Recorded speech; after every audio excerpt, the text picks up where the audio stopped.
যারা জাগতিক জিনিসপত্রের সাথে জড়িত তারা অর্ধ দেবতাদের পূজা করে। 7ম অধ্যায় 18, 19 এবং 20 নম্বর শ্লোক খুলে দেখে নিন। হ্যাঁ, আপনার প্রভুপাদের অনুবাদেতেই।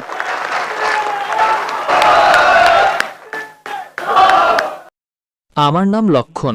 ডাক্তার সাহেব, আপনি একবার ভারতে অথবা আপনার কোনো বিবৃতিতে বলেছিলেন যে শ্রুতি এবং স্মৃতিশাস্ত্রের মধ্যে শ্রুতিশাস্ত্র অনুসরণ করা বেশি ভালো, মানে বেদ অনুসরণ করতে। কিন্তু আমি শ্রীমদ্ ভগবদ্ গীতা অনুসরণ করি, কারণ আমাদের বিশ্বাস অনুযায়ী যখন ভগবান শ্রীকৃষ্ণ এসেছিলেন তখন তিনি বলেছিলেন যে শেষ যে গ্রন্থটি সেটি হলো ভগবানের গান, অর্থাৎ শ্রীমদ্ ভগবদ্ গীতা। তাই আমি সেটি অনুসরণ করি। তো আপনার মত অনুযায়ী যেভাবে আপনি বলেন যে না আপনারা বেদ অনুসরণ করুন, আমার প্রশ্ন হলো যে আপনিও যেমন একজন মুসলিম হিসাবে হজরত মোহাম্মদ মুস্তাফা সাল্লাল্লাহু আলাইহি ওয়াসাল্লামের শেষ যে কিতাব, যেটা আপনার বিশ্বাস যে তার উপর যে ওহী নাজিল হয়েছে গোটা উম্মতের জন্য যে কি বলবো রহমতের যে, তা আপনি কুরআন মাজিদ অনুসরণ করেন। তো আপনি যদি খোদার শেষ কিতাব অনুসরণ করেন তাহলে আপনি সম্পূর্ণ, আর আমি যদি শ্রীমদ্ ভগবদ্ গীতা অনুসরণ করি তাহলে আপনি বলেন যে আমি অসম্পূর্ণ। ভাই লক্ষণের খুব ভালো প্রশ্ন। সে বলছে যে আমার বক্তৃতায় বলেছি যে হিন্দু ধর্মে 2 ধরনের কিতাব আছে, শ্রুতি এবং স্মৃতি। শ্রুতি মানে যা সরাসরি আল্লাহর তরফ থেকে আসে, আর স্মৃতি মানে যা মানুষের লেখা।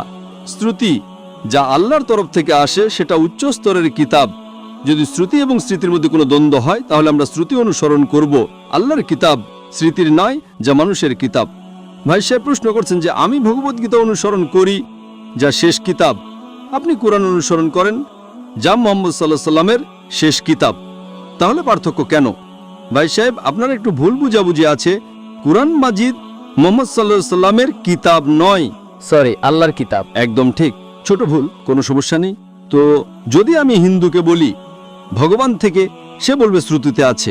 আমরা বলি আল্লাহর বাণী। যদি আল্লাহর কালাম এবং রাসূলের কথায় আমরা যাকে হাদিস বলি কোনো মতবিরোধ হয় তাহলে আমরা কোরআন অনুসরণ করব। সঠিক আল্লাহ রাসূলের কিতাব, হাদিস এবং কোরআনের মধ্যে কখনো কোনো মতবিরোধ হবে না, কিন্তু কখনো কখনো হাদিস দুর্বলও হয়, মিথ্যাও হয়। যদি মতবিরোধ হয় তাহলে সেই হাদিস সঠিক হতে পারে না। তো কিন্তু কোরআন আর হাদিস দুটোই আমাদের অনুসরণ করা উচিত, কিন্তু উচ্চ স্তরে আছে কোরআন। স্যার, যে স্মৃতিশাস্ত্র আছে, স্মৃতির মানে হলো স্মরণ করা, মনে রাখা, ঠিক আছে, যা স্মরণ করা হয়েছে। তো যদি আমি আপনার দৃষ্টিভঙ্গি থেকে কথা বলি তাহলে কুরআন মাজিদ আপনার উপর ওহী হিসেবে এসেছিল, তো তিনি সেটা স্মরণ করতেন তারপর শোনাতেন। তো আপনিও একভাবে স্মৃতিশাস্ত্র অনুসরণ করেন, এটা আমার প্রশ্ন। আমরা দুটোকেই স্মরণ করি, হাদিসকেও স্মরণ করি, কোরআনকেও স্মরণ করি। কিন্তু স্মরণ করার ক্ষেত্রে আমরা জানি যে কোরআন মাজিদ আল্লাহর কালাম, অনেক উদাহরণ আছে, অনেক প্রমাণ আছে। আমি বক্তৃতা দিয়েছি দ্য কোরআন গডস ওয়ার্ড। স্মরণ আমরা দুটোকেই করি। স্মরণ করার মাধ্যমে যদি প্রমাণ না করতে পারি তাহলে সেটা সঠিক হতে পারে না। সঠিক হাদিসেরও কোনো মুহাদ্দিস আছেন, তিনি বলবেন আমি শুনেছি অমুকের কাছ থেকে, অমুকের কাছ থেকে, অমুকের কাছ থেকে, তারপর যাবে সাহাবীদের কাছে, তারপর যাবে সাহাবীদের কাছে, তারপর যাবে আল্লাহ রাসূলের কাছে। ঠিক তেমনি কোরআন মাজিদও আমি শিখেছি আমার পিতার কাছ থেকে, আমার পিতা শিখেছেন তার উস্তাদের কাছ থেকে, তারপর যাবে সাহাবীদের কাছে, তারপর সাহাবীদের থেকে যাবে আল্লাহ রাসূলের কাছে। আপনি বুঝতে পারছেন, তাই না? তো দুটোরই স্মরণ করার পদ্ধতি একই, কিন্তু একটি আল্লাহর কালাম, আরেকটি রাসূলের কথা এবং রাসূলের আমল, তাকে হাদিস বলে। দুটোর মধ্যে পার্থক্য আছে, দুটোই স্মরণ করা হয়। আপনি বুঝতে পারছেন, তাই না? বুঝতে পারছি। একটি হলো আল্লাহর তরফ থেকে, আরেকটি হলো রাসূলের তরফ থেকে। তো স্যার, একইভাবে আমাদের যে কিতাব শ্রীমদ্ ভাগবত গীতা, সেটাও যেমন আপনার প্রথম অগ্রাধিকার হলো কুরআন মাজিদ, তো একইভাবে আমরাও স্মৃতির মধ্যে যেটিকে শ্রেষ্ঠ মনে করি সেটিকে শ্রীমদ্ ভগবত গীতা মনে করি। আমি জানি, কিন্তু আপনি কোনো হিন্দু পণ্ডিতকে জিজ্ঞেস করেন শ্রুতি উচ্চতর না স্মৃতি, সে বলবে শ্রুতি। ভগবত গীতা যেমন স্যার শ্রুতিশাস্ত্র আসতে পারে, কারণ যদি বেদের মত অনুযায়ী আমাদের শ্রীকৃষ্ণ ভগবানের অবতার, তাহলে ভগবান যখন নিজে ভগবত গীতা বলেছেন তাহলে সেটা স্মৃতিতে কিভাবে গণনা হবে? আপনার পণ্ডিতকে জিজ্ঞেস করেন। ভগবত গীতা মহাভারতের একটা অংশ। ইয়েস, আই নো, আমি প্রভুপাদের অনুসারী। ঠিক আছে, আপনি স্বামী প্রভুপাদের গীতা পড়েছেন, যা তিনি অনুবাদ করেছেন? পড়েছি আমি। তো তিনিও আর আমার তার সাথে শ্রীকৃষ্ণা মিশন ইসকন, ইয়েস, তার সাথে আমার 1-to-1 বিতর্ক হয়েছে। আমি বিতর্ক করেছিলাম। Sorry sir. বুঝেছেন? তিনিও মেনেছেন যে এটি শ্রুতি। তিনি মানতেন স্মৃতি। কিন্তু স্বামী প্রভুপাদ কি বলেন? প্রভুপাদ, ইয়েস, কি বলেন তিনি? ভগবদ গীতা হলো বেদের অমৃত। ইয়েস, অমৃত, ইয়েস, বেদের অমৃত মানে বেদের নির্যাস। বেদের পাকা ফল। ভাই সাহেব, আপনি কথা বলবেন না আমি কথা বলবো? Sorry sir, sorry. আপনি প্রশ্ন করলেন, জি, আপনি প্রশ্ন করতে দিলাম, জি, উত্তর আমি দিব না আপনি দিবেন? আপনি দেবেন। তো শুনবেন একটু। অবশ্যই। তো স্বামী প্রভুপাদ বলেন, তিনি বলেন যে বেদ যেমন গরু, বেদ গরু, তার দুধ বের করা হয়, সেটা হলো ভগবদ গীতা। ঠিক? ইয়েস। তিনি বলেন, আমি মানি না মানি সেটা ভিন্ন কথা। তো আমি তাকে বলেছিলাম, একটি হলো শ্রুতি, যা ভগবানের তরফ থেকে, আরেকটি মানুষের লেখা কিতাব। ভগবানের কিতাবের নির্যাস যদি একজন মানুষ লেখে, তাহলে কি তা ভগবানের কিতাবের চেয়ে ভালো হতে পারে? আর উত্তর হলো না, না, একদমই না। যদি ভগবানের কিতাব কোরআন মাজিদ হয়, একজন মানুষ সেটাকে সংক্ষিপ্ত করে লিখবে, কোরআনের 1% নয়, যে অনুবাদ সেটা মানুষের তরফ থেকে। কোরআন হলো বিশ্বের সবচেয়ে অনুবাদযোগ্য কিতাব, কারণ কোরআনে তো মহান কিতাব যে মানুষ যখন অনুবাদ করে তখন তা চেষ্টা করে তার একটা আভাস দিতে। তো কেউ এটা বলতে পারে না যে কোরআনের অনুবাদ কোরআনের চেয়ে ভালো, তা হতেই পারে না। তো যখন আমার বিতর্ক হলো, ইসকনের সেই লোক বলল, ডাক্তার সাহেব আপনি একদম ঠিক বলছেন, কিন্তু এটা আমাদের বিশ্বাস। তো আমি তাকে বললাম, যদি বেদ ভগবদ গীতার সাথে সাংঘর্ষিক হয় তাহলে কিসে মানবেন? বেদে মানা উচিত আপনার, সাংঘর্ষিক না হলে আলাদা কথা। আপনি বুঝতে পারছেন? তো বেদ হলো সর্বোচ্চ কিতাব, সবচেয়ে উঁচু কিতাব বেদ। বেদের পরে আসে উপনিষদ। স্মৃতির মধ্যে সবচেয়ে উঁচু হলো ভগবদ গীতা। স্মৃতিতে, কিন্তু শ্রুতি থেকে উঁচু নয়। যদি কিছু লোক শ্রুতিকে উঁচু মনে করে, সেটা তাদের ভুল বোঝাবুঝি। আমি কি করব? আপনি বুঝতে পারছেন? যদি কেউ ভুল বোঝো তোকে মানে আমি কি করব? এটা হলো হিন্দু পণ্ডিতদের কথা, আমার কথা নয়। তো একজন মানুষ ভুল ভাবে, সেটা তার ভাবনা। আপনি বুঝলেন? আপনি শ্রুতিতে মানেন, ভগবদ গীতায় মানেন বা বেদে মানেন। ভগবদ গীতাতেও লেখা আছে 6ষ্ঠ অধ্যায় 20 নম্বর শ্লোকে, যারা জাগতিক জিনিসপত্রের সাথে জড়িত তারা অর্ধ দেবতাদের পূজা করে। 7ম অধ্যায় 18, 19 এবং 20 নম্বর শ্লোক খুলে দেখে নিন। হ্যাঁ, আপনার প্রভুপাদের অনুবাদেতেই।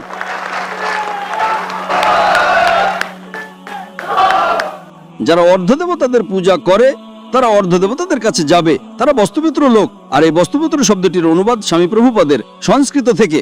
স্যার, এটি অধ্যায় 9, সরি, শ্লোক 25। জান্তি দেবব্রতাং দেবা, পিত্রান জান্তি ব্রতব্রতা, ভূতানি ভূতেজ্জা জান্তি মদজন বিমাম। যারা আমার ভক্ত তারা আমার কাছে আসবে। ওটা নয়, আপনি অধ্যায় নম্বর 7 দেখুন। আপনি 9 কেন খুলছেন? আপনার 7 আর 9 এর ভিতর পার্থক্য লাগছে কি? এটা কি ঠিক? আমি 7 উদ্ধৃতি দিলাম, আপনি 9 যাচ্ছেন। হ্যাঁ, কিন্তু আমি উপদেবতাদের পূজারী নই, উপদেবতারা আলাদা। আমি আপনাকে কোথায় বললাম? আমি যে বলেছি সেটা ঠিক কিনা দেখুন তো। হ্যাঁ, একদম সঠিক। তাহলে কেন আপনি লোকদের অন্যদিকে নিয়ে যাচ্ছেন? না না স্যার। ভাই লক্ষণ, অন্তত সত্যের সঙ্গত দিন। আমি অধ্যায় নম্বর 7 থেকে উদ্ধৃতি দিচ্ছি আর আপনি বলছেন অধ্যায় নম্বর 9। আমার কাছে কোনো বই নেই, আমি মস্তিষ্ক থেকে বলছি, ঠিক তো? তো আমি যদি 7 থেকে উদ্ধৃতি দিই আর আপনি আমাকে না না ডক্টর সাহেব অধ্যায় নম্বর 9। আরে ভাই, আমিও ভগবদ গীতার ছাত্র, ঠিক তো? ঠিক আছে। আমি স্বামী প্রভুপাদ নয়, কিন্তু আমিও তো ছাত্র, তাই না? আমি ছাত্র কি না? হ্যাঁ, সেটাই, আমি আমার মস্তিষ্ক থেকে উদ্ধৃতি দিচ্ছি, ঠিক তো? আমি যখন অধ্যায় 7 থেকে উদ্ধৃতি দিচ্ছি তখন আপনি অধ্যায় 9 কেন যাচ্ছেন? আমার মনে হয়েছিল যে আপনি ওই শ্লোকটি উদ্ধৃত করেছেন যে যারা ভূতের পূজা করে তারা ভূতের কাছে যাবে। পিতৃপুরুষদের পূজা ঠিক, জন্তি দেবব্রতাং দেবা, পিত্রান জন্তি ব্রতব্রতা, ভূতিনি জান্তি ভূতেজ্জা জান্তি মদজন বিমাম। তো যারা আমার ভক্ত তারা আমার কাছে আসবে।